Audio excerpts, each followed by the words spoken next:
ایک تو یہ ہے کہ عمل کا صالح ہونا، ہر عمل صالح مقبول ہونا شرط نہیں، بہت سے اعمال صالح ہونے کے باوجود مقبول نہیں ہوتے، تو ترجمہ میں اشارہ ہے کہ مجھے ایسا عمل صالح دیجیے جو آپ کو پسند ہو، یعنی آپ کے یہاں مقبول ہو۔ اسی لیے حضرت ابراہیم جیسے پیغمبر خانہ کعبہ کی تعمیر کرتے ہیں تو ربنا تقبل کی دعا کرتے ہیں، آپ اسے قبول کر لیجیے، کیونکہ بیت اللہ اللہ کا گھر ہے، مقدس مقام ہے، مقدس نبیوں کے ہاتھوں سے بن رہا ہے، اس میں قبول ہونا ہو اچھی چیز ہے، بہترین سارے عمل ہے، لیکن نہیں، یہ مقبولیت کا تقاضا کرتا ہے۔ تو ترجمہ سے معلوم ہوا ہمیں ایسے عمل صالح کی توفیق دیجیے جو آپ کو بہت پسند ہو۔ دنیا میں بہت سارے لوگ اچھے اعمال کرتے ہیں مگر وہ مقبول نہیں ہوتا۔ عمل صالح کا مقبول ہونا لازم نہیں ہے، اللہ کی مرضی کے موقوف ہے، وہ چاہے تو قبول کریں چاہے تو قبول نہ کریں۔ بندے پر لازم ہے کہ ہمیشہ ہر عمل صالح کے مقبول ہونے کی دعا کرتا رہے۔ وَأَدْخِلْنِي بِرَحْمَتِكَ فِي عِبَادِكَ الصَّالِحِينَ، اور داخل فرما مجھ کو اپنے صالحین بندوں میں۔ سلیمان ہے پیغمبر ہے، صالحین میں ہے، زمرہ انبیاء میں ہے، اب کون سا مقام چاہیے؟ مداومت مراد ہے کہ جیسے مجھے آپ نے انبیاء میں شامل کیا ہے اس کو باقی رکھیے، اور امت کی تلقین کے لیے ہے کہ بندے کو چاہیے کہ صالحین میں ہونے کی دعا کرتا رہے۔ کیوں؟ کیونکہ نیک عمل پر بھروسہ کر کے بیٹھ جانا کافی نہیں۔ قرطبی نقل کرتے ہیں، بخاری کی روایت دو مقام پہ آئی ہے کہ تم میں سے کوئی شخص محض اپنے عمل کے بلبوتے پر جنت میں نہیں جا سکتا۔ صحابہ نے پوچھا بلا انت یا رسول اللہ، کہ آپ بھی؟ فرمایا ہاں میں بھی، مگر مجھ کو اللہ نے اپنے رحمت خاصہ میں ڈھانپ رکھا ہے۔ تو خلاصہ یہ نکلا کہ عمل کر کے، عمل صالح کر کے مطمئن ہو کر کے بیٹھنا نہیں ہے، عمل صالح کے مقبول ہونے کی دعا کرنا ہے اور نیک بندوں میں شامل ہونے کی دعا کرنا ہے۔ وَأَلْحِقْنِي بِالصَّالِحِينَ، دوسرے نبی کی دعا، اور یہاں پر وَأَدْخِلْنِی بِرَحْمَتِکَ فِی عِبَادِکَ الصَّالِحِینَ، یہ بھی نبی کی دعا۔ اس لیے ہمیشہ صالحین کے زمرے میں شامل ہونے کی دعا کرتے رہنا چاہیے، اور یہ اللہ کے فضل پر موقوف ہے، عمل پر موقوف نہیں ہے۔ وَتَفَقَّدَ الطَّيْرُ، ایک واقعہ پیش کیا ہے یہاں سے۔ تفقدہ کے معنی کئی لکھے ہیں، لیکن تفقدہ کے معنی آتے ہیں گم پانا۔ جیسے بی بی عائشہ نے نبی صلی اللہ علیہ وسلم کو 15ویں شعبان کو بستر پہ گم پایا، تو وہاں کیا ہے فوقت رسول اللہ۔ تو فقدہ کے معنی مفقود کے معنی گم ہونا اور اس کی تلاش جاری ہو، ایسا گم جو غائب ہونے بلکہ اس کی تلاش ہو اور نہ نظر آتا ہو، اس کو تفقد کہتے ہیں۔ وہ تفقد الطیر، لکھا ہے کہ آخر یہ پرندے کو ڈھونڈنے کی ضرورت کیا پیش آئی؟ سلیمان جیسے پیغمبر جہاں ہزاروں آپ کے لشکر میں انسان اور جنات ہوں اور ہزاروں قسم کے پرندے ہوں، سب سے کمزور نہیں چھوٹا سا پرندہ ہدہد کو بہت لوگ پہچانتے بھی نہیں ہوں گے، جتنا اس کی چونچ آگے ہوتی ہے اتنا تاج اس کا اونچا ہوتا ہے۔ ہدہد چھوٹا سا پرندہ ہے۔ ابن عباس سے پوچھا گیا کہ آخر سلیمان کو ہدہد کی حاجت کیا پیش آئی، تلاش کرنا شروع کر دیا۔ فرمایا اصل تو یہ ہے کہ ہدہد پرندوں میں سے چھوٹا ہے، ضعیف ہے، اور حضرت سلیمان اپنے پورے رعایا پر نگاہ رکھتے تھے، یہاں تک کہ چھوٹا پرندہ جو کمزور ہے اس کی زیادہ فکر ہوئی کہ کہیں غائب تو نہیں ہوگا، کسی نے اسے کچھ ختم تو نہیں کر دیا۔ اس پر ایک لمبی تقریر لکھا امام قرطبی نے کہ ہر حاکم اور ہر خلیفہ اپنے کمزور رعایا کی پوری فکر کرتا ہے۔ اسی لیے جناب عمر رات کو گشت کرتے تھے اور فرماتے تھے اگر کسی جنگل کے کنارے پر بھی کسی بھیڑیے نے بکری کو کھا لیا تو عمر کو اس کی فکر کرنا ہے کہ میرے ساتھ میں کیوں ایسا ہوا۔ تو کمزوروں پر نگاہ رکھنا ایک مقصد ہے۔ دوسرا لکھا ابن عباس نے کہ اصل میں پانی کی حاجت تھی، پانی کی حاجت تھی، اور اس پرندے کو اللہ نے یہ خوبی دے رکھی ہے کہ زمین کے نیچے پانی کہاں ہے، کتنی مقدار میں ہے، یہ بہت آسان سے بتایا جا سکتی ہے۔ اب تک لوگوں کو خبر نہیں، لوگ کیا کرتے ہیں ہاتھ میں ناریل لے کے پھرتے ہیں، ناریل اس سے پانی پتا چلاتے ہیں، لیکن یہ پتا نہیں ہے ہزاروں سال پہلے سلیمان کی سلطنت میں ہدہد نے پانی زمین میں کتنا نیچے ہے اس کو معلوم ہوتا، تو پانی کی طلب کے لیے ان کو بلایا گیا تھا، اتفاق سے سے نکلے پانی یہاں ہے کتنے فٹ نیچے ہے، یہ معلوم ہونے کے بعد جنات کو حکم دیتے وہ کھود کے نکالتے آگے پانی نکل جاتا، تو جہاں بھی جاتے پانی کا دستیاب ہونا آسان تھا کے لیے۔ ہدہد کو غائب پایا تو پانی کو نکالنے کی طرف جاری ہوئی نہیں۔ اس میں لکھا ہے ابھی بغیر بات لکھا ہے، ہمارے پاس مسئلہ مشہور ہے، بریانی اوپر چاول دکھا اور نیچے جو ہے مرغی کی دام ہے اور بزرگ کو نظر نہیں آئی، اس نے کہا سالن لاؤ، اس کو مارنا شروع کر دیا، تو مجھے غیب کی خبر ہے اور پیڑ کے نیچے ہے مرغی، اس کی خبر نہیں ہو رہی، مگر یہاں ایسا ہی مسئلہ نظر آ رہا ہے۔ حدود کے بارے میں لکھا ہے کہ جو جال ڈالتا ہے شکاری تو بڑے سکون سے پھنس جاتی ہے، تو جال میں پھنس جاتی ہے، جال نظر نہیں آتی، لیکن اللہ کی شان دیکھو، زمین کے اندر پانی نظر آتا ہے لیکن زمین کے اوپر کی جال نظر نہیں آتی۔ جب اللہ چاہتے ہیں تو تدبیریں کام میں نہیں آتی، عقلیں کام میں نہیں آتی، وہ چاہتے ہیں تب پھنستی ہے جال میں، نہیں چاہتے تو نہیں پھنستی ہو، تو یہ تدبیر ہے اور وہ تقدیر ہے، اللہ کی قدرت سے۔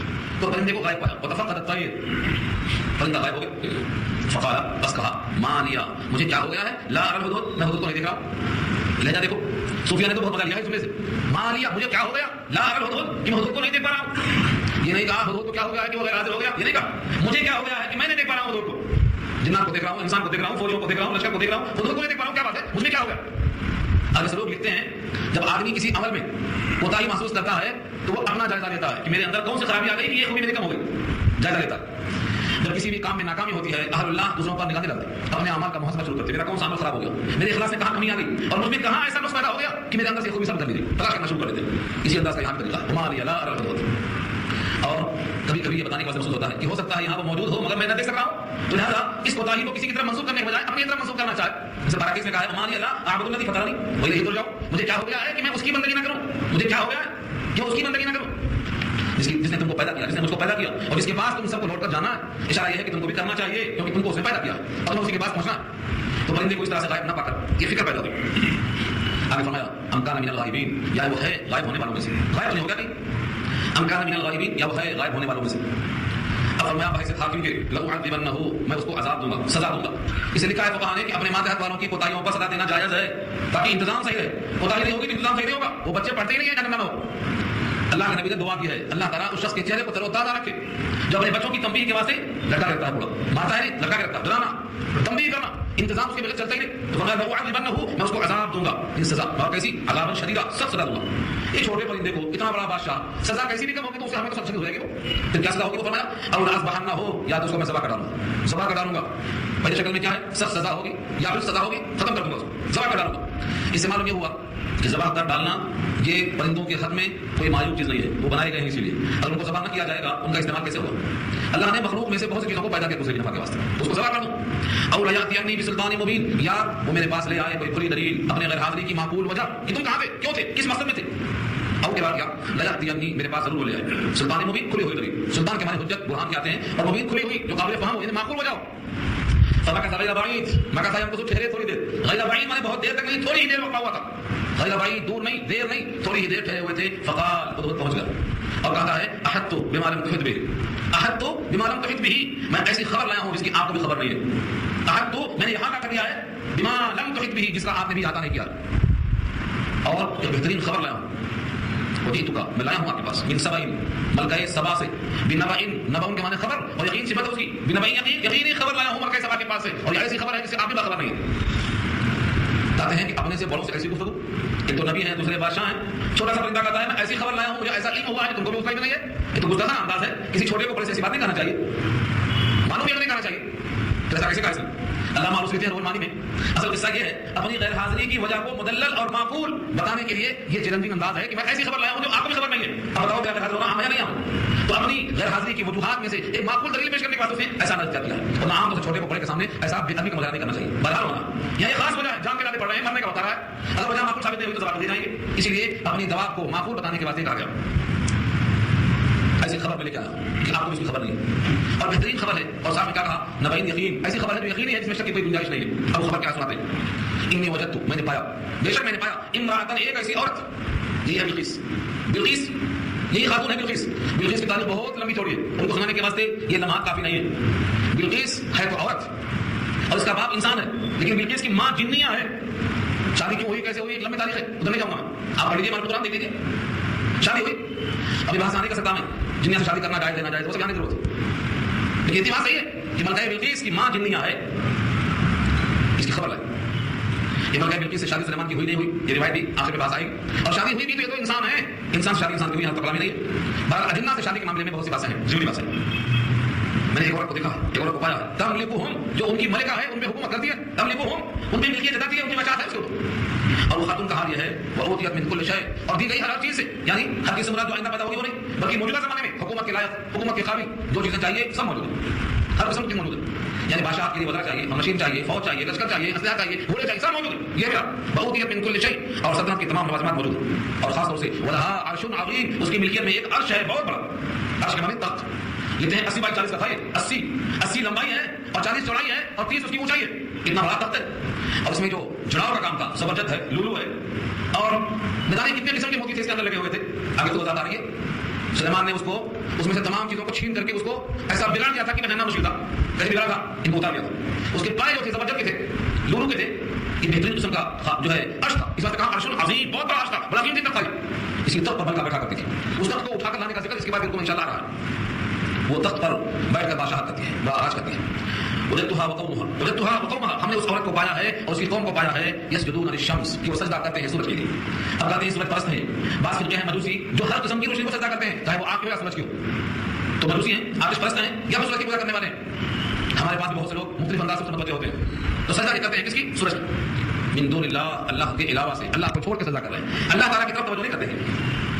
وزین لهم الشیطان اعمالهم، اور آراستہ کر دیا، زینا مزین کر دیا ہے، ڈیکوریٹ کر دیا ہے شیطان نے ان کے برے کاموں پر. مست ہے اسی میں ان کے سارے برے کام. تو معلوم کیا ہوا، شیطان ایسا کر دیتا ہے کہ آدمی برے کام کو برا سمجھتا ہی نہیں، اچھا سمجھنے لگتا ہے. وزین لهم الشیطان، شیطان نے ان کے اعمال بد کو ان کے حق میں آراستہ کر دیا تھا، مزین کر دیا تھا. فصدهم عن السبیل، بس روک دیا ان کو راستے سے، یعنی صحیح راستے سے، صراط مستقیم سے، حقیقی راستے سے. السبیل میں جو اسلام ہے وہ صراط مستقیم کے راستے روک دیا. فهم لا يهتدون، بس ان کو ہدایت نہیں ہو رہی، بس ان کو راستہ نہیں مل رہا. یعنی یہ کہ لا یسجدون للہ، یہ کہ وہ سجدہ نہیں کر سکتے ہیں اللہ کا، سجدہ نہیں کر رہے ہیں اللہ کا. کیوں نہیں سجدہ کرتے ہیں اللہ کا؟ کیونکہ ان کو ہدایت نہیں مل رہی ہے اور شیطان نے ان کے برے کاموں کو اچھا کر کے پیش کر دیا. آج کے ماحول میں دیکھ لیجیے کتنے لوگ ایسے ہیں جو برے کام کو اچھا کر رہے ہیں، اچھا سمجھ کر رہے ہیں. جتنے لوگ ناجائز کام کر رہے ہیں اور پیسہ دے کے کر رہے ہیں، تو کیوں کر رہے ہیں؟ کیونکہ سمجھ نہیں آ رہا ہے کہ کام ناجائز ہے اور غلط ہے، شیطان کی سازش ہے. اللہ یسجدون للہ، کیوں نہیں سجدہ کرتے ہو اللہ کو؟ اب اللہ کو سجدہ کیوں کریں؟ اس کی کیا دلیل پیش کیا؟ الذی یخرج الخبأ فی السماوات والارض، جو نکالتا ہے زمین اور آسمان کی پوشیدہ چیزوں کو. خبأ یخبئ کے معنی آتے ہیں کسی پوشیدہ چیز کو باہر لانا.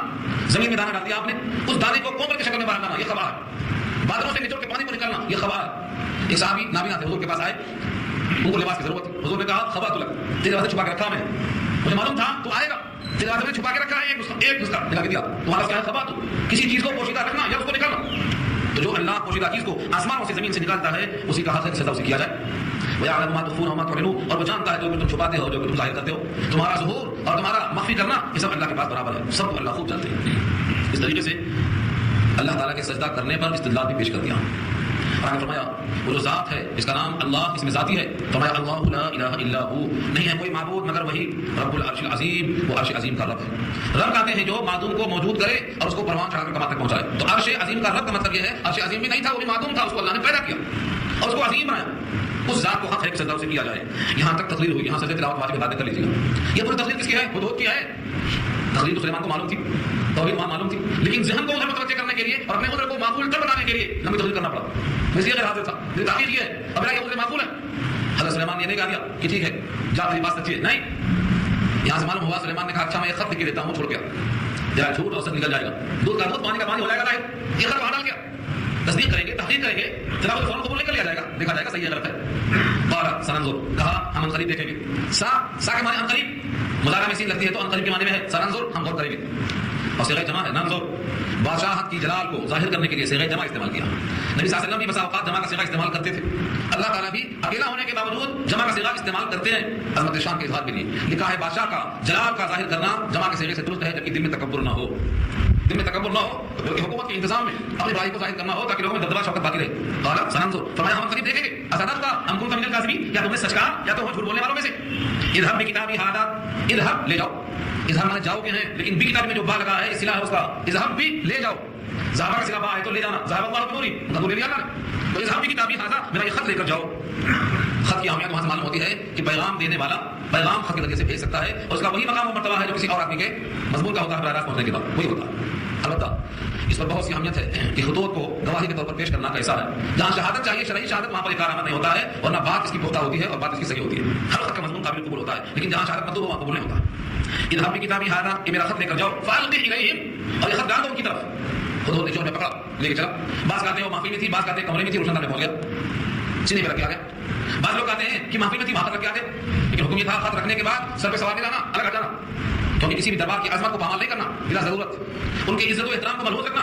خط ڈال کے سر پہ سوار نہیں ہونا، الگ ہٹ جانا اور سننا کہ کیا جواب ملتا ہے، کیا گفتگو ہوتی ہے، ہمیں سنانا آگے. فالقی الیہم، خط ان کی طرف ڈال دو. ثم تولی عنہم، پھر ان سے الگ ہٹ جانا. تولی عن کے معنی پیٹ پلٹا کے الگ ہٹ جانا، ہٹ جانا، الگ ہو جانا. فانظر، اب غور سے دیکھنا. فانظر ماذا یرجعون، کہ وہ کیا جواب دیتے ہیں، ان کا کیا جواب ملتا ہے، غور کے ساتھ دیکھنا. حضرت سلیمان کا یہ خط لے کر پہنچ گئے اور ہدہد نے خط پہنچا دیا.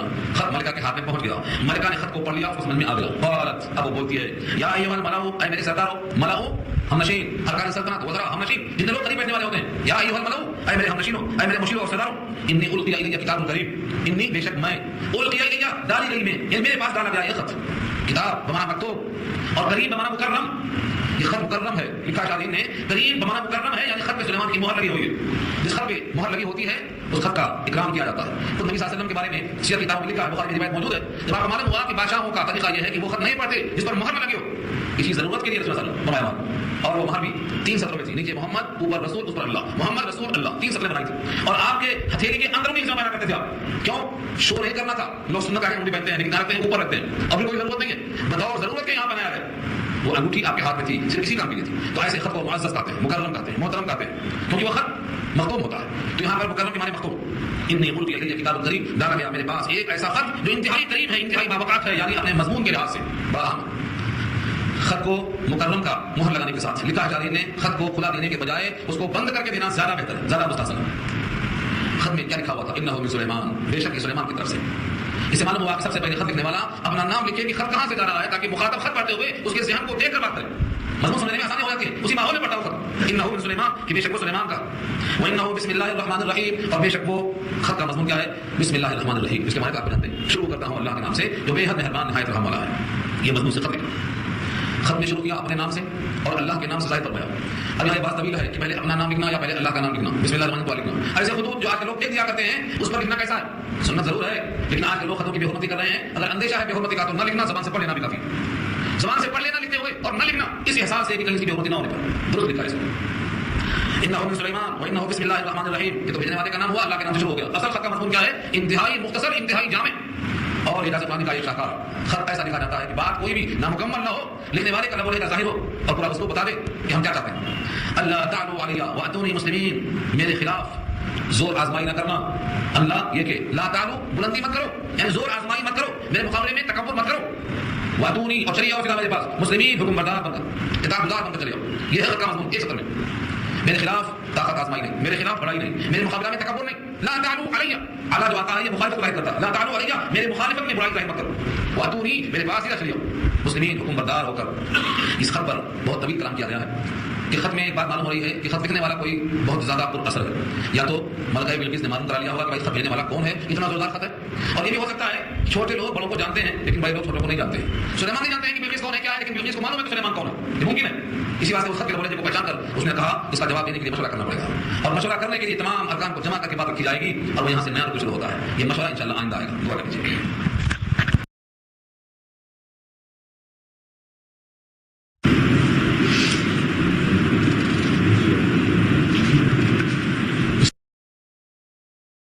الحمد لله وحده والصلاة والسلام على من لا نبي بعده، أما بعد فأعوذ بالله من الشيطان الرجيم، بسم الله الرحمن الرحيم۔ قالت يا أيها الملأ أفتوني في أمري ما كنت قاطعة أمرا حتى تشهدون قالوا نحن أولو قوة وأولو بأس شديد والأمر إليك فانظري ماذا تأمرين إلى آخر الآية۔ صدق الله العلي العظيم وصدق رسوله النبي الكريم ونحن على ذلك من الشاهدين والشاكرين۔ اللهم ألهمنا رشدنا وأعذنا من شرور أنفسنا، اللهم وفقنا لما تحب وترضى من القول والفعل والنية، رب اشرح لي صدري ويسر لي أمري واحلل عقدة من لساني يفقهوا قولي، آمين يا رب العالمين۔ محترم حضرات، معزز سامعین، محترم خواتین، میری ماں اور بہنوں، میرے بھائیوں، پیارے بچے، آج کی گفتگو کا عنوان ہے سورہ نمل آیت نمبر 32 سے لے کر 44 تک، اور یہ مضمون ملکہ بلقیس کے پاس حضرت سلیمان علیہ السلام کا خط پہنچتا ہے۔ ملکہ مشورہ کرتی ہے، یہاں سے گفتگو ہو رہی ہے۔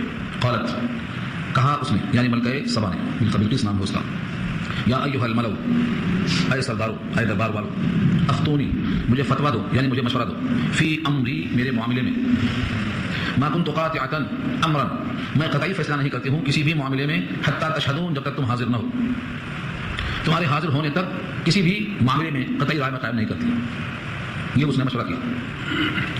اس مضمون میں بہت کافی تفصیل ہے، مشورہ کرنے کی ضرورت کیا پیش آئی، اس کی سلطنت، اس کے ارکان، اس کا لشکر بڑا مضبوط ہے، اس کو مشورے کی حاجت نہیں، لیکن اس سے دل جمعی ہوتی ہے اور سب کو اعتماد میں لینے سے طاقت میں اجتماعی قوت بڑھتی ہے اور دل شکنی کا خطرہ ختم ہو جاتا ہے۔ اسی لیے اس کو معلوم ہے کہ یہ سب میری رائے پر متفق ہیں اور یہی کہیں گے کہ آپ کے ساتھ ہم ہیں، لیکن مشورہ کرنے میں یہ خیر ہے، یہ سب کی دل جمعی ہوتی ہے۔ چنانچہ نبی صلی اللہ علیہ وسلم باوجود صحابہ وہی ہیں، اللہ کا حکم آتا ہے اور آپ کرتے ہیں، لیکن آپ نے صحابہ سے مشورہ کیا، اور ایک بار نہیں، بار بار کیا۔ غزوہ بدر میں مشورہ کیا، غزوہ خندق میں مشورہ کیا، اللہ نے حکم دیا وشاورھم فی الامر، مشورہ کرو ان سے صحابہ سے، وامرھم شورا بینھم، مشورے میں خیر ہے، حالانکہ آپ کے پاس خدا کا حکم ہے، مشورے کی حاجت نہیں ہے، جو حکم ہے وہ کرنا ہے، لیکن سنت بتانے کے لیے، آئندہ جاری کرنے کے لیے کہ جو وہی نہیں آئے گی تو آپس کا معاملہ طے کیسے، عملیت نہیں بلکہ آپس کے مشورے سے کام ہونا چاہیے۔ قالت یا ایھا الملؤ، اس نے کہا اے میرے ہم نشینوں، اے سردارو، افتونی فی امری، میرے معاملے میں مجھے قطعی مشورہ دو، مجھے کیا کرنا چاہیے۔ ما کنت قاطعۃ کے معنی قطعی فیصلہ، میں کوئی فیصلہ نہیں کرتی، کوئی معاملہ طے نہیں کرتی، قاطعۃ طے کرنا معاملہ، حتی تشہدون، یہاں تک کہ تم موجود ہو۔ ان تمام کا جواب کیا تھا؟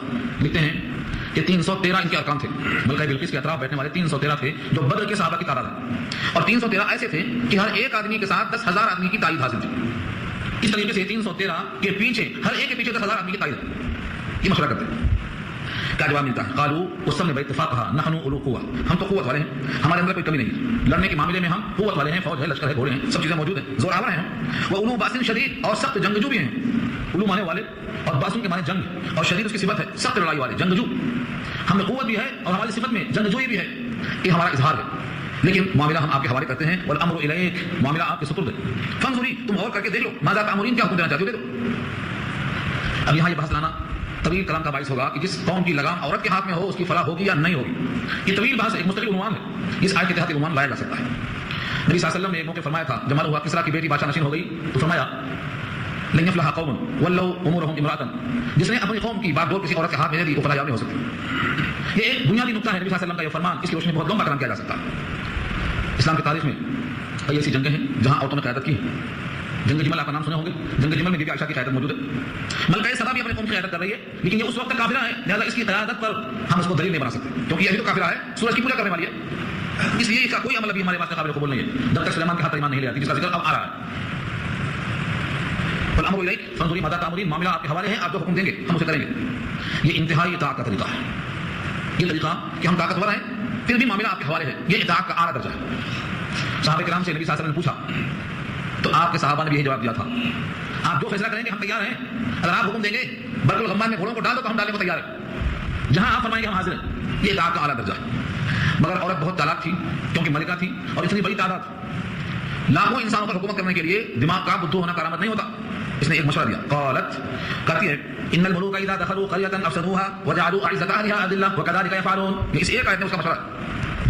بے شک بادشاہوں کا حال یہ ہے، ان الملوک، ملوک جمع ہے ملک، ملک مانے بادشاہ، اور ملوک اس کی جمع ہے، ان الملوک اذا دخلوا قرية، بادشاہوں کا حال یہ ہے جب کسی بستی میں داخل ہوتے ہیں فاتحانہ شان سے، کیونکہ داخلہ ان کا ایسا ہوتا ہی نہیں، جب داخل ہوتے ہیں کسی بستی میں فاتحانہ شان سے، افسدوها، اس کو بگاڑ کر دیتے ہیں، افسدوها فساد سے بنا ہے، اور افسد مبالغے کے واسطے کہا گیا ہے کہ اس کے نظام کو تہوبارہ کر دیتے ہیں، افسدوها وجعلوا، اور کر دیتے ہیں اعزة اهلها اذلة، اعزہ جمع ہے عزیز کی اور اذلہ جمع ہے ذلیل کی، عزیز کو ذلیل کر دیتے ہیں۔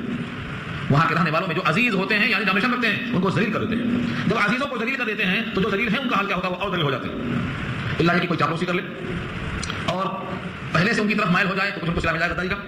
جیسے ہمارے پاس کتاب آئی تھی دکن اداس ہے اور سقوط دکن پر لکھی ہوئی تھی، انہوں نے لکھا ہے ایسے ویسے کیسے کیسے ہو گئے اور کیسے کیسے ایسے ویسے ہو گئے۔ تو یہ نظام جب بدلتا ہے تو یہ ہوتا، بالکل سے یہی کہا کہ جب بادشاہ آتے ہیں کسی بستی میں تو نظام تہوارہ کر دیتے ہیں اور جو عزیز ہوتے ہیں ان کو ذلیل کر دیتے ہیں، اور ہم چونکہ عزیز ہیں، ہم نشین ہیں، عزرائے سلطنت ہیں، ذلت ہم پر آئے گی، سوچ لو مسئلہ یہ ہے۔ وَكَذَلِكَ يَفْعَلُونَ، اور ایسا ہی کیا جاتا ہے اور ایسا ہی کیا کرتے ہیں۔ نبی صلی اللہ علیہ وسلم کا سیرت میں امتیاز یہ پہلو یہ بھی ہے کہ جب آپ نے مکہ فتح کیا تو آپ نے فساد نہیں کیا، عزیزوں کو ذلیل نہیں کیا، اور تکبر کے بجائے اپنے امامے کو ایسا جھک کے بیٹھے ہوئے تھے کہ اونٹ کی کوہن سے لگ جا رہا تھا، اور صحابہ کو جو تھا الیوم یوم الملحمہ، لیکن آپ بڑے خاموشی کے ساتھ فرماتے تھے الیوم یوم المرحمہ، آج تو رحمت کا دن ہے، اپنوں سے ملنے کا دن ہے، پیار کا دن ہے، اپنے وطن میں لوٹ کر ان کے ساتھ ان کی برائیوں کا عمدہ سلوک کرنے کا دن ہے، ان کی غلطیوں کو معاف کرنے کا دن ہے۔ یہ سیرت النبی کا پہلو ایسا ہے دنیا کی کوئی تاریخ میں نہیں ملے گا کہ بادشاہ شاہانہ داخل ہو، فاتحانہ داخل ہو، لیکن عزیز کو ذلیل نہ کریں بلکہ ان کو عزت کا مقام دیں۔ تو یہاں پر یہ بتایا قانون وکذالک یفعلون، ایسا ہی کیا کرتے ہیں۔ تو میرا تو خیال یہ ہے کہ ان سے مقابلہ کرنے کے بجائے ان کو دیکھنا چاہیے کہ یہ نبی ہے یا بادشاہ۔ اگر یہ نبی ہیں تب تو ان سے مقابلہ نہیں ہو سکتا کیونکہ ان کے ساتھ اللہ کی مدد ہے، اور اگر یہ بادشاہ ہیں تو بادشاہ حریص اور لالچی ہوتے ہیں، تحفہ بھیج کے دیکھیں گے، اگر تحفہ قبول کر لیا تو سمجھ لو کہ ہماری گرفت میں آ گئے، اور تحفہ قبول نہیں کیا رد کر دیا تو ہم کو اطاعت کرنا ہی پڑے گا۔ وَإِنِّي مُرْسِلَةٌ إِلَيْهِمْ بِهَدِيَّةٍ، ہدیہ اردو میں استعمال ہے ہدیہ، وَإِنِّي اور بے شک میں مرسلۃ بھیجنے والی ہوں، میں ارادہ کر رہی ہوں، الیہم ان کی طرف، بہدیۃ ہدیہ، ہدیہ میں کچھ تحفہ مراد ہے، کیا تحفہ؟ تحفہ میں کیا بھیجا؟ لکھا ہے ملکہ بلقیس نے شاندار تحفہ بھیجا اس زمانے کے اعتبار سے، اس نے کچھ سونے کی اینٹوں کو بھیجوایا، سونے کی اینٹ، اور نے کیا کیا لکھا ہے 100 کنیزوں کو بھیجا، 100 غلاموں کو بھیجا، اور کنیزوں کو، یہ روایت صحیح نہیں ہے غلط ہے، ہاں پہلے بتا دے رہا ہوں یہ روایت اسرائیل کی روایت ہے، یعنی اس روایت کا موقع بخاری کا حاصل نہیں ہے، کیونکہ ایسی چیز ہے کہ حدیث میں کیا بھیجا اضافہ ہو جاتا ہے بولتے بولتے، تو کمزور روایت میں ہے یہ 100 کنیزوں کو بھیجا، 100 غلاموں کو بھیجا، عورتوں کو مردوں کے لباس میں، مردوں کو عورتوں کے لباس میں، کچھ خدمت تھی اس کے اندر، اور سونے کے اینٹوں کے علاوہ تحفے تحائف جو کچھ تھا سب بھیجا۔ سلیمان کو معلوم ہوا کہ تحفہ وہاں سے آ رہا ہے تو اپنے دربار سے ایک فرسخ تقریباً 3 میل اتنی دوری سے حکم دے دیا کہ وہاں سے یہاں تک سرخارین نہیں، اینٹ اور سونے کی اینٹ اور چاندی کی اینٹ کا فرق بنا دیا جائے۔ جناتوں کو حکم دے دیا، جناتوں نے ایک اینٹ سونے کی اور ایک چاندی کی، یا سب کی سب سونے کی اینٹوں بچھا دیا۔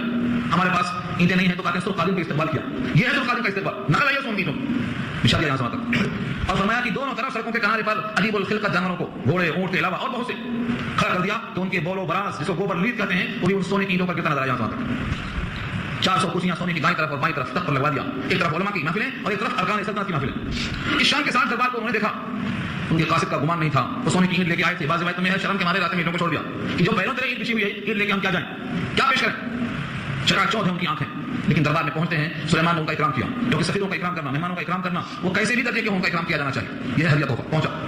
فناظرۃ پھر میں دیکھنے والی ہوں بما یرجع المرسلون کیا جواب لے کر لوٹے ہیں میرے قاصد بما یرجع کیا لے کر لوٹتے ہیں المرسلون قاصد بھیجے ہوئے مرسل کی جمع مرسلون جس کو بھیجا گیا ہے وہ کیا پیغام لے کے آتے ہیں میں دیکھتی ہوں اشارہ یہی تھا کہ جو دنیا کے بادشاہ ہوتے ہیں وہ حریص ہوتے ہیں قبول کر لیں گے تحفہ جزیہ دے دیں گے کام بن جائے گا اور اگر یہ نبی ہیں تو بلا ایمان لائے ہوئے ان کے ہاتھ پر قبول نہیں کریں گے کوئی بات مانیں گے نہیں تو اطاعت کرنا پڑے گا فلما جاء سلیمان جب قاصد آئے سلیمان کے پاس قال انہوں نے فرمایا اتمدوننی بمال کیا تم مال کے ساتھ میرا تعاون کرنا چاہتے ہو میری مدد کرنا چاہتے ہو اتمدوننی کیا میرے لیے تم مال کا تعاون لے کر حاضر ہو بمال میں جو تنوین ہے کسی قسم کا ہدیہ تحفہ فما آتانی اللہ خیر پر جو کچھ اللہ نے مجھے دے رکھا ہے وہ بہتر فما ما میں جو عموم ہے جو کچھ بھی اللہ نے مجھے دے رکھا ہے خیر وہ بہتر ہے مما آتاکم اس چیز سے جو تم کو دے رکھا ہے تم کو جو دے رکھا ہے اس سے بہتر مجھ کو دے رکھا ہے اب تم مجھے کیا دیں گے مجھے ایمان ہے تمہارے اندر ایمان نہیں ہے میری ہواؤں پر حکومت ہے جناتوں پہ حکومت ہے طیور پہ حکومت ہے یہ سب مجھ کو دے رکھا ہے اللہ نے یہ تم کو حاصل نہیں ہے اللہ کا دیا ہوا تم سے بہتر ہے بل انتم بہدیتکم تفرحون بلکہ تم ہی ہو جو اپنے ہدیے پر تفرحون بہت کرتے ہو بہت خوش ہوتے ہو فرحہ کے معنی خوش ہونا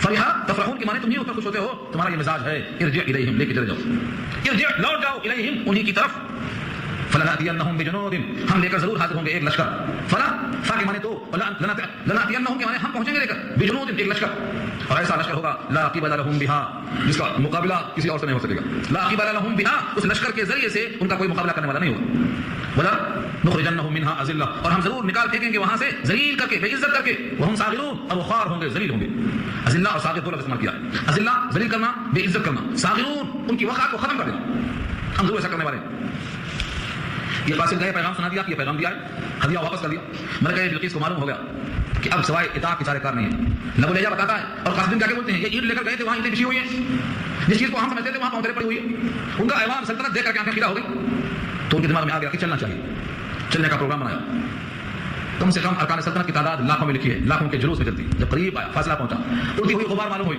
پوچھا یہ کس کا ہے کیسی غبار ہے کہا بلقیس آ رہی ہے کہا آنے سے پہلے تاکہ یہاں ارکان سلطنت کے درمیان جب وہ آئیں تو ان کو معلوم ہو جائے کہ ہمارے ساتھ اللہ کی کتنی قوت ہے اس کا مظاہرہ کرنے کے لیے ایک کام کریں گے بلقیس کا جو تخت ہے جو علامت ہے وہاں تک کوئی پہنچتا نہیں ہے وہاں تک کسی کا ہاتھ نہیں جاتا خود ان کے ارکان سلطنت کا وہاں ہاتھ نہیں پہنچتا جو 7 محلوں میں مقفل پڑا ہوا 7 محل کے دروازے کھولیں گے تب تخت تک پہنچیں گے جب ملکہ بلقیس یہاں آئے تو وہ تخت یہاں بھی نہ چاہیے قال سلیمان فرماتے ہیں قال یا ایھا الملأ ایکم یاتینی بعرشھا قبل ان یاتونی مسلمین کہا اے میرے دربار کے لوگوں ایھا الملأ اے میرے دربار کے لوگوں ملأ کہتے ہیں ہم نشین کو سرداروں کو ایکم تم ہے کون یاتینی میرے پاس لے آئے بعرشھا اس کا عرش قبل ان یاتونی مسلمین اس سے پہلے کہ وہ میرے پاس آئے حکم بردار بن کر اس کا تخت یہاں کون لائے گا یہ کوئی آسان چیز نہیں تھی ایک بادشاہت کا تخت جو اتنا محفوظ مقام پر ہے اور جو انتہائی مہنگا تھا اس زمانے کے اعتبار سے اس پر جتنے موتیوں کے اقسام تھے لکھا ہے ان کو اس سے مرصع کر رکھا تھا بہت قیمتی تھا اور بہت لمبا چوڑا اونچا تھا 40 چوڑائی بتایا تھا میں آپ کو اور 80 لمبائی 80 ہاتھ اور اونچائی 30 فٹ کا اتنا اونچا تخت ہے اور مرصع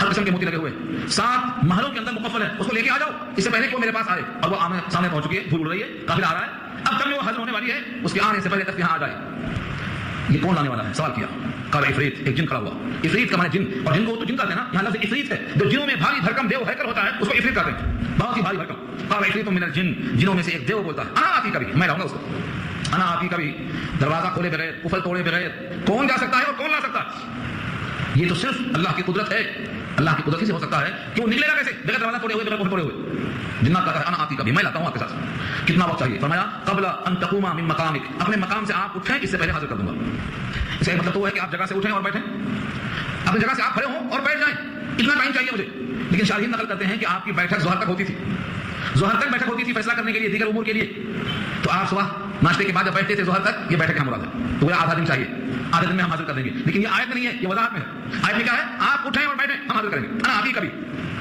میں لائے دیتا ہوں اس سے پہلے کہ تو اٹھے میں جگہ سے اٹھے بس وَإِنِّي عَلَيْهِ لَقَوِيٌّ أَمِينٌ اور بے شک میں اس کے اوپر قوت والا امانت والا ہوں 2 باتیں کیوں کہا اس نے قوت والا اس لیے کہا کہ ان کو لانا قوت چاہتا ہے اور امین کیوں کہا امانت دار ہوں میں کہ اس میں جو ہیرے جواہرات مرصع ہیں زبرجد ہے یاقوت ہے لولو ہے مرجان ہے ان میں سے کوئی چیز کو ہاتھ لگاؤں گا امانت دار ہوں میں 2 صفتیں میرے اندر ہیں وَإِنِّي عَلَيْهِ لَقَوِيٌّ أَمِينٌ اور میں اس پر زور آور ہوں اور معتبر ہوں اتنا طویل وقت تھا نہیں یا دکھانا مقصود تھا کہ وہ ملکہ یہاں حاضر ہو اس سے پہلے تک پہنچ جائے دوسرا کھڑا ہو کے بولتا ہے جس کے پاس کتاب اللہ کا علم تھا قال الذي عنده علم من الكتاب کہا اس شخص نے جس کے پاس علم تھا کتاب کا ہمارے استاد نے جب علم کی فضیلت پر بیان کیا تھا تو اس جملے کو پیش کیا تھا وہ بھی جن تھا اتنا وقت مانگتا ہے کہ آپ کھڑے ہوں اور بیٹھیں اور جس کے پاس کتاب اللہ کا علم تھا وہ کہتا ہے مجھے اتنا موقع دو کہ آپ کی پلک جھپکے میں حاضر کرتا ہوں پلک جھپکنے سے پہلے قال الذي عنده علم من الكتاب اس نے کہا جس کے پاس علم ہے کتاب کا علم میں جو 2 پیش ہے تنوین ہے وہ یہ خاص قسم کا علم تھا کوئی خاص قسم کا علم تھا کتاب اللہ کا.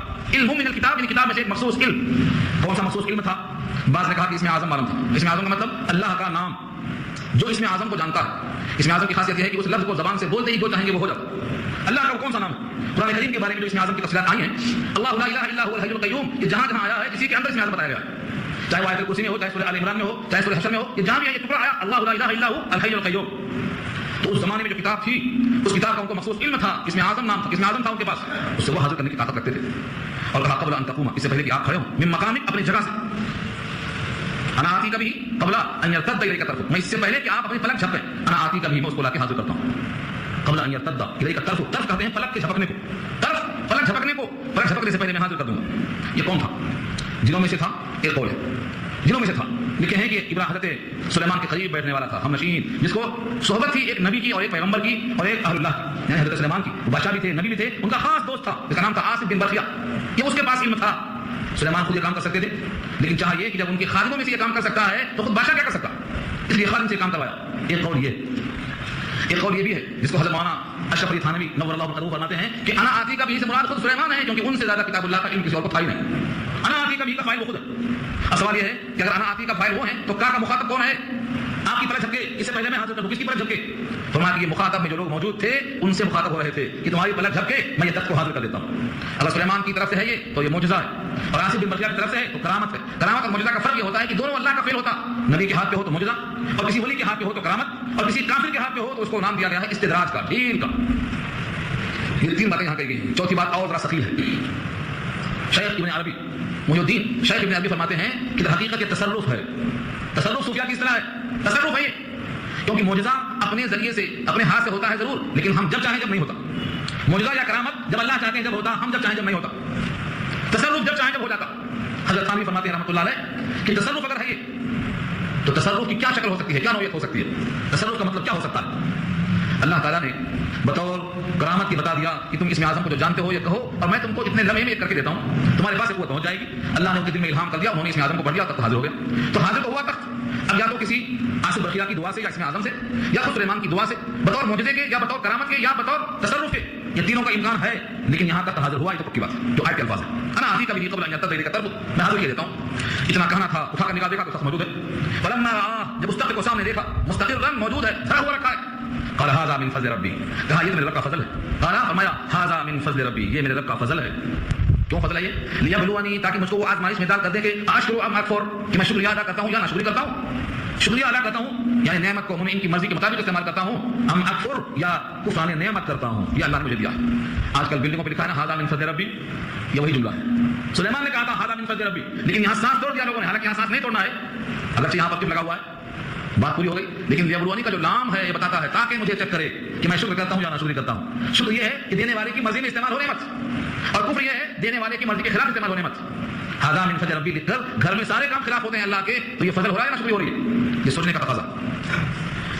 فمن شکر فانما یشکر لنفسہ، اور جو شکر کرے گا تو شکر کرے گا اپنی ذات کے لیے، کیونکہ اللہ کا وعدہ ہے شکر کرنے والے کی نعمتوں میں اضافہ کروں گا. ناشکری کرے گا نعمتیں چھین لوں گا. ومن کفر فان ربی غنی کریم، اور جو انسان ناشکری کرے گا بے شک میرا پروردگار غنی اور کریم ہے. غنی کے معنی بے نیاز ہے، اسے تمہارے شکر کرنے کی کوئی حاجت نہیں. غنی ہے، بے نیاز ہے، شکر کرو تو شان میں اضافہ نہیں اور کفر کرو تو شان میں کمی نہیں. بلکہ یہاں ایک آیت اور سورہ ابراہیم کا 13 قسم نے حضرت ابراہیم نے کہا تھا اپنے قوم سے، وقال موسیٰ ان تکفروا انتم ومن فی الارض جميعا فان اللہ لغنی حمید. موسیٰ نے کہا اے لوگو اگر تم اور جتنے زمین میں ہو سب مل کر اللہ کی ناشکری کرو تو بھی اللہ غنی ہے، اس کی شان میں کوئی فرق نہیں پڑے گا. اتنا بھی نیاز ہو اور سارا جہان مل کے شکریہ ادا کرتا ہے تو ذرہ برابر شان میں اضافہ بھی نہیں ہوتا. اللہ غنی، یہاں وہی کہا گیا غنی کریم، میرا رب غنی ہے اور کرم والا ہے. کرم والے کا اشارہ کیا ہے؟ شکر کرو گے اور نعمتیں دے گا. ناشکری کرو گے تو فوراً مواخذہ نہیں کرتا، اتنا کرم اس کا عام ہے، مہلت دیتا. تخت آ گیا، ملکہ بلقیس ابھی قریب پہنچ رہی ہے، تخت اندر آ چکا ہے. حضرت سلیمان نے کہا اب ملکہ بلقیس کا بھی امتحان لینا ہے. بدھو ہے یا ذہین ہے، کتنے ہوشیار ہے اس کا بھی امتحان لینا چاہیے. اس کے اس عرش کو، اس کی جو علامتیں ہیں جس کو دیکھ کے وہ پہچان سکتی ہے کہ میرا تخت ہے، میرا عرش ہے، علامتی چیزیں نکال کر مٹا دو، پہچان کو ہٹا دو. جس سے پہچان میں آ سکتا تھا کہ یہ میرا تخت ہے ان تمام علامتوں کو نکال کے پھینکو. قال نکروا لها عرشها، کہا اس کو بدل ڈالو اس کے لیے اس کے عرش کو، اس کے تخت کو. ننظر، ہم دیکھنا چاہتے ہیں، اتهتدی، کیا راستہ پاتی ہے، یعنی سمجھ پاتی ہے. ام تکون من الذين لا يهتدون، یا ہو کے رہ جاتی ہے ان لوگوں میں سے جن کو سمجھ نہیں آتا میرا تخت ہے یا نہیں ہے. سمجھ میں آ گیا، سمجھدار. نہیں سمجھ سکی تو ان لوگوں میں سے ہے جن کو راستہ نہیں ملتا. بہت ذہین خاتون تھی. فلما جاءت، جب وہ پہنچی محل میں، یہ شاہانہ دربار کو دیکھا، شوکت کو دیکھا. اندر داخل ہونے کے بعد ابھی اندر پہنچی ہی نہیں ہے، تخت کو پیش کیا گیا اور یہ نہیں کہا گیا کہ یہ تمہارا تخت ہے کیا؟ نہیں. کیا پوچھا گیا؟ جملہ دیکھو. قیل کہا گیا اہا کذا عرشک، کیا تیرا عرش اسی طرح ہے؟ تیرا تخت یہی ہے؟ یہ نہیں کہا گیا. اگر یہی ہے کہا گیا تو تلقین پیدا ہو جاتی. اہا کذا عرشک، کیونکہ تیرا تخت وہاں ہے، 7 محلوں میں مکفل ہے. تو جب آئی تھی تو وہاں بند تھا، تو یہاں پہنچنے سے پہلے کیسے آ گیا؟ اگر یہ وہی ہے تو کیسے آیا؟ بلقیس کو سوال کیا گیا اہا کذا عرشک، کیا ایسا ہی ہے تیرا تخت؟ قالت، وہ بولتی ہے کأنہ ہو، کأنہ ہو، گویا کہ یہ وہی ہے. وہی ہے نہیں کہا اور نہیں ہے نہیں کہا، گویا کہ یہ وہی ہے. یہ گویا کو لگایا. کأنہ حرف تشبیہ ہے. جیسے سانپ، لاٹھی ڈالتے ہی سانپ بن گیا. حضرت موسیٰ اس کو سانپ سمجھ رہے ہیں، سانپ نہیں ہے. اللہ کہتے ہیں کأنہ جان، گویا کہ وہ سانپ ہے. سانپ ہے نہیں، پکڑتے ہی لاٹھی بن جاؤ. تو کأنہ کے معنی تشبیہ کے لیے ہے، گویا کہ یہ وہی ہے. وہی ہے نہیں وہی، گویا کہ وہی ہے. مشابہت ہے، تشبیہ ہے.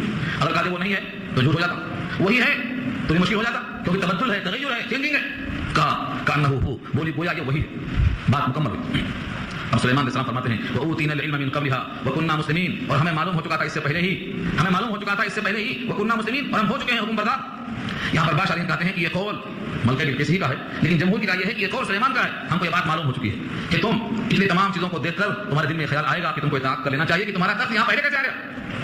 وَكُنَّا مُسْلِمِينَ، اور ہم تو تم سے پہلے بھی اللہ کی اطاعت کر چکے ہیں، ہم تو اللہ کے حکم بردار ہیں، تمہیں بھی اللہ کا حکم مان لینا چاہیے. اس طرح سے کہا کر وَصَدَّهَا، سلیمان نے اس عورت کو روک دیا. کسے روکا؟ جس کی وہ بندگی کرتی تھی، یعنی سورج کی، اسے روک دیا. وَصَدَّهَا مَا كَانَتْ تَعْبُدُ مِن دُونِ اللَّهِ، روک دیا اس کو ان تمام چیزوں سے جو پوچھتی تھی اللہ کے سوا. انها كانت من قوم كافرين، بے شک وہ تھی ایک ایسی قوم میں سے جو کافر تھے، کافر قوم میں سے تھی، سورج کی پوجا کرتی تھی. اسے منع کر دیا.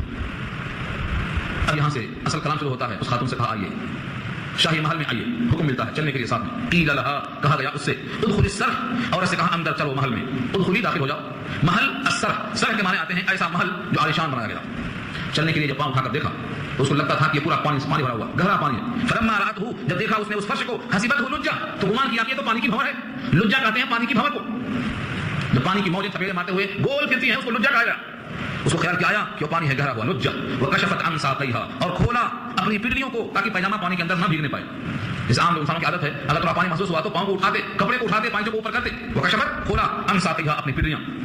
قال، سلیمان نے کہا انه بے شک شان یہ ہے سرحن کی ایک محل ہے، ممرد، جڑے ہوئے ہیں اس میں شیشے، من قواریر، شیشے لگے ہوئے ہیں. لکھا ہے عام شیشے تھے، لیکن اس کے اندر جو شیشے لگے ہوئے تھے سفید اتنے تھے کہ معلوم ہوتا تھا کہ پانی کا بھنور ہے، پانی کا ہے، اور تھے وہ شیشے سے بنے ہوئے. قرآن کریم نے ایک خاص تشریح بتایا اس سے پہلے. قواریر من فضہ، سورۃ الظہر میں کہا ہے قواریر من فضہ، چاندی کے شیشے. جنت میں جو شیشہ ہوگا چاندی کا ہوگا. چاندی میں کیا بات ہے، چمکتا تو بہت لیکن آر پار نظر نہیں آتا، اور شیشے میں آر پار نظر آتا مگر سفیدی چاندی کی طرح نہیں ہوتی. تو دونوں کو جوڑ دیا رب کریم نے، فرمایا چاندی کی طرح سفید ہوگا اور آئینے کی طرح آر پار نظر آئے گا. تو فرمایا کہ یہ جو فرش بنا ہوا تھا یہ قواریر کا تھا. قواریر خاص قسم کا پتھر ہے جو آئینہ شیشہ ہے، لیکن دیکھنے والے کو لگتا ہے کہ پانی سے بھرا ہوا یہ فرش ہے، سفید پتھر جس کو ہم کہتے ہیں. بہرحال یہ ان کے پاس فن تعمیر کا شاہکار تھا. کس نے بنایا تھا یہ ان کے فرش کو؟ لکھا ہے کہ ان کے پاس جنات وہ کام کیا کرتے تھے اور جناتوں سے وہ کام لیا کرتے تھے. اس طریقے سے اس کے سمجھ نہیں آیا کہ یہ فرش ہے یا پانی ہے. جب اس نے دیکھا کہ اتنا عالیشان محل ہے کہ ہم اس کو پانی سمجھ رہے تھے اور یہ فرش ہے، فرش اتنا عمدہ ہے. قالت، تو بول پڑتی ہے ربی انی ظلمت نفسی، اے میرے رب میں نے ظلم کیا اپنی جان پر. واسلمت مع سلیمان، اور میں اسلام لاتی ہوں، حکم بردار ہوتی ہوں سلیمان کے ساتھ. للہ رب العالمین، اس اللہ کے لیے جو رب سارے جہان تھا. اس جملے سے معلوم ہوا کہ ملکہ بلقیس سلیمان کے ہاتھ پر ایمان لے آتی ہے اور وہ مشرکہ سے موحدہ بن جاتی ہے، توحید والی بن جاتی ہے. یہاں تک تو قرآن کا بیان ہے، لیکن اس کے آگے اور بہت سے مسائل میں سے ایک بات یہ بھی آتی ہے کہ سلیمان نے ملکہ بلقیس کے ایمان کے بعد کیا کیا. اس سے شادی کیا یا اس کو چھوڑ دیا، اس کے سلطنت کو قبضے میں لیا یا اس کو ایمان دینے کی وجہ سے وہ عطا کر دیا. بعض روایتیں اسرائیلی ہیں، امام قرطبی اس کو نقل کرتے ہیں کہ آپ نے ان سے نکاح کیا، ان سے شادی کیا اور نکاح کرنے کے بعد اس کی سلطنت کو اس کے حوالے کر کے اس کے ملک میں بھیج دیا، ملک یمن میں حاکم بنا کر بھیج دیا اور مہینے میں 3 دن وہاں جایا کرتے تھے اور وہاں 3 دن ہر مہینے قیام فرمایا کرتے تھے. یہ روایت امام قرطبی نقل کرتے ہیں. اگرچہ اس قسم کی تمام روایتیں اسرائیلیات کی ہیں جن کا نہ صحیح ہونا یقینی ہے نہ غلط ہونا یقینی ہے، لیکن ایک بات ضرور ہے کہ سلیمان جیسے پیغمبر اتنی بڑی بادشاہت کو جبکہ وہ اسلام میں داخل ہو چکی ہے، کلام پاک وضاحت کرتا ہے تو یوں ہی نہیں چھوڑ سکتے. اتنی بات معلوم ہوتی ہے. دعا کریں.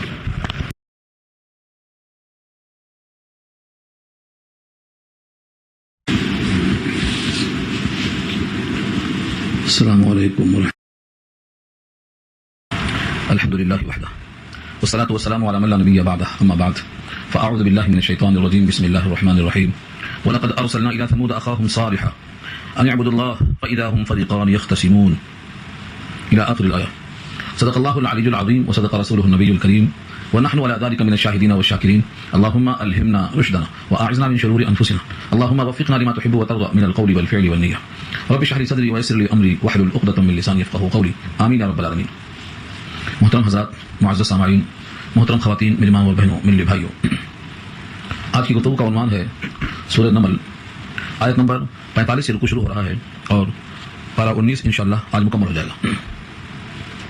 اس صورت میں بتایا گیا تھا کہ 5 واقعے بیان کیے گئے ہیں اور ان کا مقصد یہ ہے کہ کفار قریش کو بتایا جائے کہ دیکھو بالیقین ایمان والوں کا فائدہ ہوا اور پیغمبروں کا انکار کرنے والوں کا انجام باعث عبرت ہوا، اسی لیے تم سید الانبیاء کا انکار مت کرو۔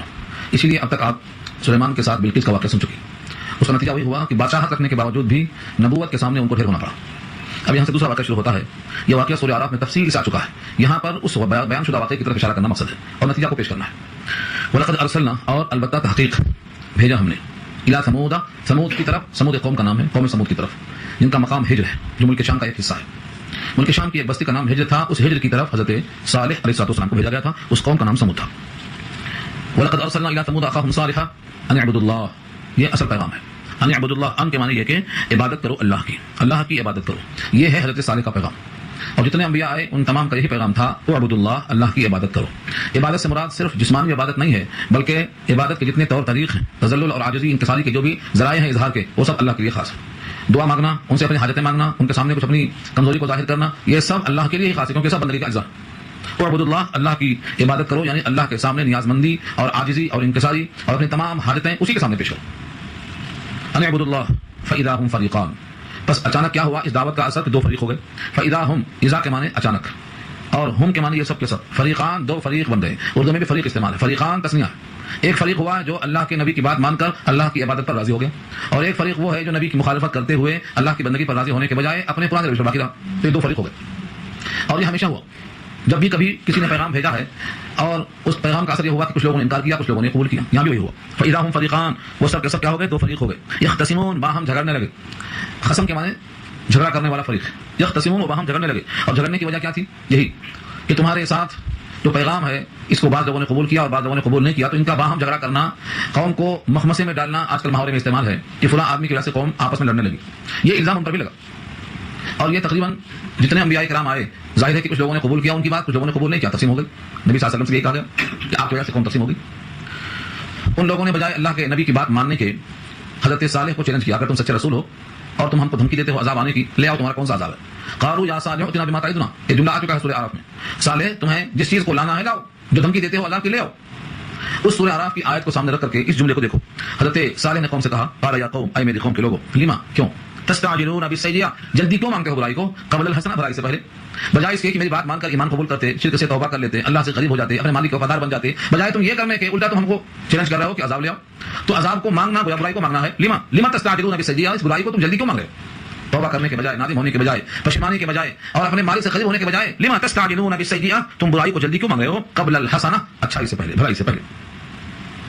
لولا تستغفرون اللہ، کیوں نہیں استغفار کر لیتے اللہ سے، لولا تستغفرون اللہ، کیوں نہیں استغفار کر لیتے اللہ سے۔ لولا کے معنی کیوں نہیں۔ استغفار کرنے کا مطلب اپنے اب تک کی غلطیوں پر اللہ کے سامنے معافی چاہو، اور اپنے نبی کے ہاتھ پر ایمان لا کر اللہ کے وفادار بندے بننے کی کوشش کرو۔ لولا تستغفرون اللہ، کیوں نہیں استغفار کر لیتے۔ یہ ذہن میں آ سکتا ہے کہ استغفار کا فائدہ کیا ہے، تو لوگ ہاتھوں کو واضح کر دیا، لعلکم ترحمون، شاید کہ تم پر رحم کر دیا جائے۔ اگر تم استغفار کر لوگے اور اللہ کی مغفرت ہو جائے گی تو تمہارے اوپر جو عذاب آنے والا ہے بجائے عذاب کے رحمت آئے گی۔ لعلکم ترحمون، شاید کہ تم پر رحم کیا جائے۔ یہ حضرت صالح کی گفتگو تھی۔ قوم نے ان تمام باتوں کو سن کر نہ توبہ استغفار کیا، نہ رحم کی طلب پیدا ہوئی، نہ بھلائی کو مانگنا چاہا، بلکہ اپنی انا کو سامنے رکھ کر کے بڑا دل خراش جملہ کہا، اور یہ کہا، صالح ہم تم کو اور تمہارے تمام ایمان والے ساتھیوں کو ہم منحوس سمجھتے ہیں، تمہارے قدم جب سے پڑے ہیں ہم میں جھگڑا شروع ہو گیا، تم نہ آتی تو جھگڑا نہ آتا۔ اور بعض مفسرین یہ بھی لکھتے ہیں کہ اس قوم میں قحط پڑ گیا تھا، اور قحط کی وجہ بھی وہ لوگ سمجھتے تھے کہ حضرت صالح کی آمد ہے، اگر یہ نہ ہوتے تو قحط نہ پڑتا۔ حالانکہ یہ جیسے کبھی محسوس کیا ہوگا آپ نے، اتفاقی بات ہے، کبھی کوئی آدمی آیا، اس میں کوئی حادثہ پیش آ گیا تو سمجھتے ہیں کہ اس کے قدم کی نحوست ہے، حالانکہ کسی کے قدم کی نحوست ایسی نہیں ہو سکتی ہے کہ آپ پر عذاب آئے، اس کے قدم کی نحوست اس کے ساتھ ہوگی، آپ پر عذاب کیسے آ سکتا ہے۔